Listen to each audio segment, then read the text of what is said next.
आप लोग बहुत ज्यादा टिप्स मांगते हैं कि स्टॉक मार्केट की सर कोई टिप दे दीजिए जिससे हमें बहुत ज्यादा पैसा आ जाए। आपको एक्चुअल में आज मैं 3 टिप्स देने वाला हूं जिससे आपको शॉर्ट पैसा आएगा स्टॉक मार्केट से, आप बहुत ज्यादा पैसा कमा सकते हो। बट ये जो टिप्स हैं जितनी आसान लग रही हैं उन्हें फॉलो करना उतना ही मुश्किल है। तो अगर आप मुश्किल काम के लिए रेडी हो, you can make money. So let's start with the very first tip. देखिए, स्टॉक मार्केट में आप 2 चीजें करते हैं, हमने लास्ट वीडियो में भी डिस्कस किया था। इधर यू ट्रेड, आप ट्रेडिंग करते हैं, और आप इन्वेस्ट करते हैं। बट मैं हमेशा आपको एक ही बात बोलूंगा कि अगर आपको एक्चुअल में अमीर बनना है तो आपको इन्वेस्टमेंट्स करनी चाहिए। अब ये तो समझ आ गया इन्वेस्टमेंट्स करनी चाहिए, बट अब बात आती है जब आप इन्वेस्टमेंट की बात करते हैं, 2 चीजें मैटर करती हैं इन्वेस्टमेंट के ऊपर कि आपको सबसे पहले ये देखना है कि आप कितना पैसा लगाने वाले हैं। जितना ज्यादा पैसा इन्वेस्ट करेंगे उतना ज्यादा आपको आरओआई आएगा। अब उसके साथ साथ आपको ये भी देखना है कि रेट ऑफ इंटरेस्ट क्या है। आरओआई से रेट ऑफ इंटरेस्ट भी आ जाता है और रिटर्न ऑन इन्वेस्टमेंट्स भी हो जाता है। तो आरओआई अगर मान लीजिए आपका 12% है, तो यहां पे कहते हैं स्टॉक मार्केट के अंदर 12% बहुत अच्छा है। अगर 8% है तो आप इन्फ्लेशन के बस जस्ट ऊपर चल रहे हो, और अगर आपका 15 से 20% के आसपास आ रहा है तो आप बहुत कमाल कर रहे हो, आप बहुत तेजी से करोड़पति बन सकते हो।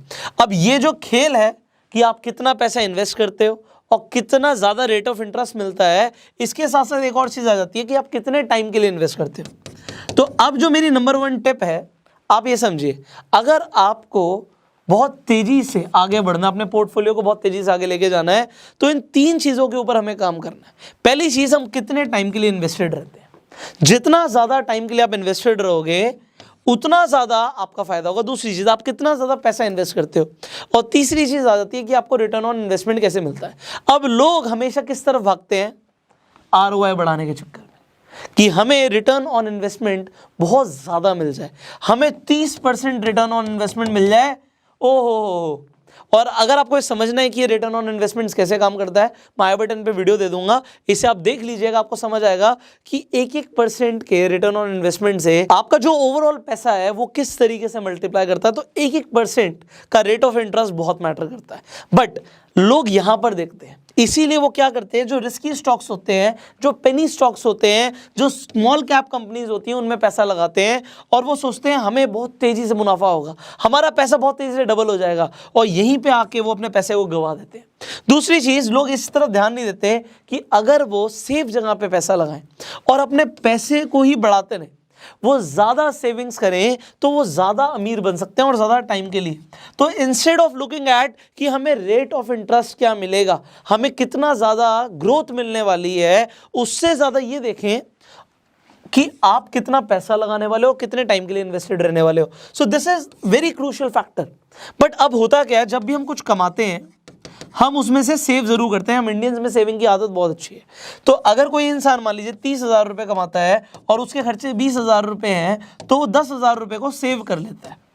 बट आपको ये समझना है कि सेविंग का इकलौता पर्पस होना चाहिए इन्वेस्ट करना। आप सेव करते हो इन्वेस्टमेंट करने के लिए, और अगर आप ऐसा नहीं करते, आप सेव सिर्फ बैंक में पड़े रहने के लिए पैसा रखते हो कि इमरजेंसी के लिए यूज हो जाएगा, या ये सेविंग आपकी बहुत कम है, तो फिर आप बिल्कुल पॉवर्टी लाइन के पास ही हो। क्योंकि अगर आप इस सेविंग को इन्वेस्ट नहीं करोगे तो आप कभी अमीर नहीं बनेंगे। आपको कुछ ऐसा तरीका ढूंढना पड़ेगा कि अगर आप सो भी रहे हैं तब भी आप पैसा कमा रहे हो, ऐसा वॉरेन बफे बोलते हैं। अदरवाइज आप पूरी जिंदगी काम करते रहोगे। और जो लोग रात में सोते सोते पैसा कमाने का तरीका नहीं ढूंढते, वो जिंदगी भर काम करते हैं। तो आपको ये समझना है, जो आपकी सेविंग्स है उसके ऊपर आप ये समझिए, जो भी मैं सेव कर रहा हूं, सेविंग का पर्पस है इन्वेस्ट करना, कि उसके ऊपर मुझे कुछ ना कुछ इंटरेस्ट मिले। अगर पैसा बढ़ रहा है दैट इज गुड। तो आपको ये समझ आ गया कि सेविंग हमें रेगुलरली करनी है और उन्हें हमें इन्वेस्ट करना। बट कब करना है? When you are actually required to invest. इसका मतलब ये नहीं है कि आज मेरी सैलरी आई है, मैं 20,000 रुपये रख लेता हूँ खर्चे के लिए और 10,000 रुपये आज ही इन्वेस्ट कर देता हूँ। लोग ऐसा करते हैं, लोग SIP डाल देते हैं, लोग म्यूचुअल फंड्स में इन्वेस्टमेंट करते हैं, कुछ भी गलत नहीं है।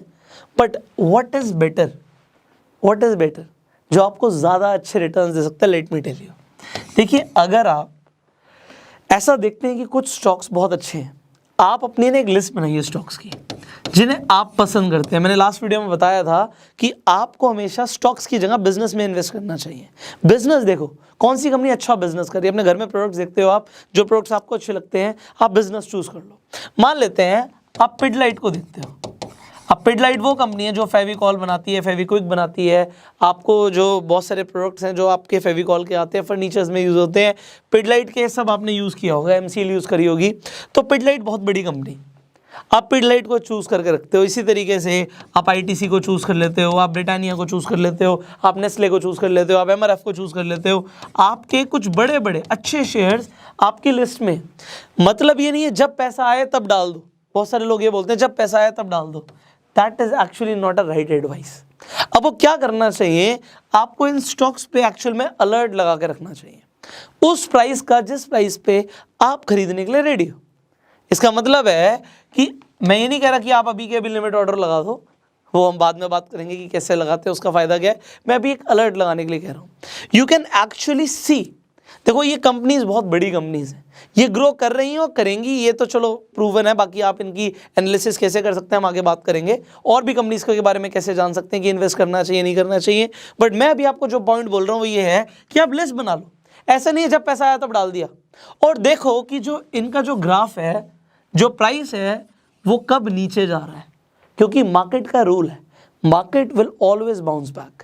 तो अगर आप कभी भी जब नीचे होता है स्टॉक उसे खरीद लेते हो तो बाउंस बैक तो करेगी और आपको मुनाफा होने के ज़्यादा चांस हो जाएंगे। बट सपोज कीजिए यहाँ पे इस टाइम पे आपकी सैलरी क्रेडिट हुई थी और आपने अभी के अभी इन्वेस्टमेंट कर दी, so you lose your money. इसका मतलब ये है कि थोड़ा सा पेशेंस रखना ज़रूरी है पैसा लगाने से भी पहले। आप चाहे 100 रुपये लगा रहे हो, ये नहीं कि मैंने तो बस 500 रुपये तो लगाया था या 10,000 रुपये तो लगाया था, मुझे कोई फ़र्क नहीं पड़ता। भाई उसे भी क्यों लूज़ करना है? टाइम लो, पेशेंस लो। ये मत देखो बढ़ रहा अभी लगा दूं। तो जब बढ़ रहा होता है तो there is again a rule कि मार्केट विल ऑलवेज क्रैश। तो रूल नंबर 1 जो मेरा है वो ये है, वॉरेन बफे के भी अपने रूल्स हैं बट यहाँ पे मेरा रूल है कि मार्केट्स विल ऑलवेज क्रैश।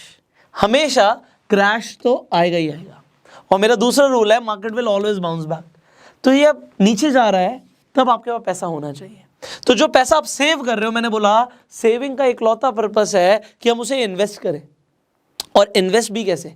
अगर आप ये सोच रहे हो, मान लो आपके पास 10,000 रुपये हैं और जो आपका फेवरेट स्टॉक है, मान लीजिए आपका पिडलाइट फेवरेट स्टॉक है और आपने देखा अरे यार ये तो थोड़ा सा टूट गया, मान लेते हैं 10% या 15% टूट गया, मैं इसे अभी के अभी खरीद लूंगा। Well wait a while. अगर आपके पास 10,000 रुपये हैं और आपका ये लिस्ट में से एक फेवरेट स्टॉक है तो मैं कहूँगा आप 3 या 4,000 रुपये लगाओ, थोड़ा सा और पेशेंस रखो। हो सकता है जहाँ पे आप इन्वेस्ट कर रहे हो उसके बाद भी और टूट जाए, तो फिर क्या करना है, फिर री इन्वेस्ट करना है। यहाँ पे भी पैसा लगाया, यहाँ पे भी पैसा लगाएंगे और इसके बाद हो सकता है थोड़ा सा और टूट जाए, अरे वाह और पैसा लगा देंगे, क्योंकि उसके बाद हमें वेट एंड वॉच करना। हो सकता है उसके बाद भी हम थोड़ा सा लॉस में जा रहे हो, बट वहाँ पे लॉस बियर करना पड़ेगा क्योंकि हमें बाय एंड सेल नहीं करना, हमें बाय एंड होल्ड करना है। And you will see the magic is market will always bounce back, ये रूल है। So if you will invest like this you are going to make money for sure. आप 100% पैसा कमाएंगे, आपको किसी की कोई टिप की जरूरत ही नहीं है। आप बड़ी कंपनी में पैसा लगा रहे हो, अगर उसका आज मार्केट प्राइस डाउन जा रहा है, और यहां पे मैं लिस्ट क्यों बोल रहा हूं, हो सकता है कोई एक कंपनी जिस पर बहुत ज्यादा भरोसा कर रहे हो सकता है उसके साथ कुछ हादसा हो जाए, जैसे कि येस बैंक के साथ हुआ। हादसा मतलब स्टॉक इतना गिर गया कि वो जमीन पर आ गया, उससे नीचे घुस गया वो तो।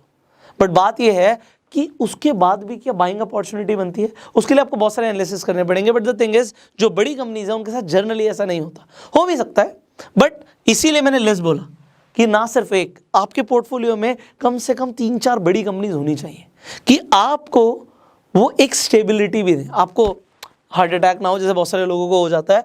तो यहाँ पे हो सकता है आपको यहाँ पे एक फंडामेंटल रूल समझ आ गया। एंड थर्ड जो सबसे इंपॉर्टेंट है, जो आपको हर एक्सपर्ट बोलेगा अगर वो एक्सपर्ट है तो, कि भैया हम जब भी इन्वेस्ट कर रहे हैं हम लॉन्ग टर्म के लिए कर रहे हैं। लोग क्या करते हैं, मान लेते हैं आपने किसी स्टॉक में इन्वेस्ट किया और स्टॉक में इन्वेस्ट करने के बाद जैसे उसमें आपको दिखा 10% का मुनाफा हो गया, 20% का मुनाफा हो गया, 30% का मुनाफा हो गया, हम तुरंत सेल कर देते हैं। इससे आप कभी अमीर नहीं बनोगे। इससे आप अमीर क्यों नहीं बनते, मैं आपको एग्जांपल देता हूं। हम विप्रो की बात करते हैं। आज से 40 साल पहले, हो सकता है आप में से ज़्यादातर लोग हो भी ना इस दुनिया में, मैं भी नहीं था, बट अगर 40 साल पहले मान लेते मेरे फादर या मेरे दादाजी सिर्फ और सिर्फ 100 रुपये विप्रो में लगाते, सिर्फ 100 रुपये। डेफिनेटली आप कहेंगे सर 100 रुपये भी बहुत बड़ी बात थी आज से 40 साल पहले, बट इतनी भी बड़ी बात नहीं थी। बट अगर सिर्फ 100 रुपये लगाते तो आज वो 7 करोड़ रुपए होते। समझ रहे हैं आप, ये लॉन्ग टर्म का मैजिक है। आप सोचिए किसी इंसान ने 100 रुपये इन्वेस्ट किया और जैसे उसका 130 रुपये हो गया उसने बेच दिया, oh what a profit man, and आज वो रो रहा होगा कि भैया 7 करोड़ रुपए हो गया। तो इसीलिए लॉन्ग टर्म का मैजिक है। मैं आपको एक और एग्जांपल दे देता हूं। अगर हम इन्फोसिस की बात करते हैं तो इन्फोसिस के शेयर में किसी ने 1995 के अंदर अगर 10,000 रुपये लगाए होते, मान लेते हैं मेरे फादर ने, मैं 1995 में पैदा हुआ था, 26 साल का ही हूँ, तो मेरे फादर ने मेरे नाम पे, मेरी खुशी पे, आज मेरी बिटिया हुई है, तो जब वो पैदा हुई तो उसके नाम के लिए, मतलब जब वो हुई तो मेरी तरफ से एक गिफ्ट उसके लिए मैंने कुछ शेयर्स खरीद के उसके लिए डाल दिए फॉर लॉन्ग टर्म। अब वो उसके, मेरे नहीं है। जब उसमें समझ आएगी इतनी कि वो उन शेयर्स के साथ डिसीजन ले सकती है तो वो लेगी, मैं कुछ नहीं करूँगा उन शेयर्स का, ये मैंने सोचा है। This is my long term perspective कि मेरे बच्चे के लिए मैंने सोचा भैया मेरी खुशी में, मेरे फादर 10,000 करते, मैं जितना कर सकता था मैंने कर दिया। तो मैं आपको एक एग्जांपल दे रहा हूँ कि मेरे फादर ने अगर 10,000 रुपये की, मेरी खुशी में बेटा हुआ है जी इसके नाम पे हम 10,000 शेयर डाल देते हैं इन्फोसिस के, तो आज की डेट में वो 68 लाख रुपीज़ होते हैं। इसका मतलब है कि एक बच्चे की जितनी भी पढ़ाई वढ़ाई लिखाई का खर्चा होता है, जितना माँ बाप को करना होता है, सब हो गया। ऑब्वियसली लॉन्ग टर्म हमारा फ़ायदा तभी है जब हम उन स्टॉक्स को थोड़ा थोड़ा डाइल्यूट करके वो कैश को ले आए अपने पास। हम इन्वेस्टमेंट इसीलिए करते हैं, बट वो लॉन्ग टर्म में जो आपको रिजल्ट देती है ना, वो कभी भी ये नहीं होता कि मेरे फादर ने देखा 10,000 का शेयर मैंने खरीदा था, 13,000 का हो गया, बेच दो। अगर ऐसा सोचते तो कुछ नहीं होता। वैसे तो उन्होंने ऐसा कुछ किया नहीं, तो सोचते और नहीं सोचते की तो बात ही नहीं है। बट आपको मैं बता रहा हूँ, अगर आपने ये जो मैंने आपको आज 3 टिप्स दी हैं इन्हें फॉलो कर लिया तो सोचो आने वाली आपकी जनरेशन का क्या होगा। They will be filthy rich.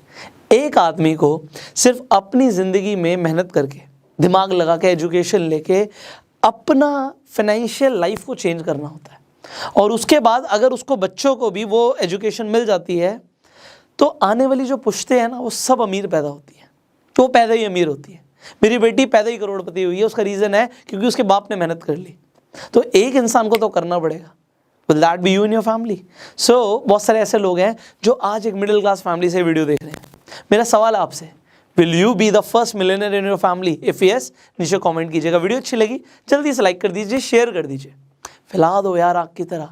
ऐसी इन्फॉर्मेशन लोगों को नहीं मिलती, तो अगर आप शेयर करोगे तो किसी का भला हो जाएगा। फाइनली यूट्यूब पे वीडियो देख रहे हो सब्सक्राइब करो, बेल आइकन पे क्लिक करो, क्योंकि अभी बहुत सारी वीडियोस आनी बाकी हैं। और अगर फेसबुक पे देख रहे हो फॉलो करो। I will see you in the next video. Till the time you go self made.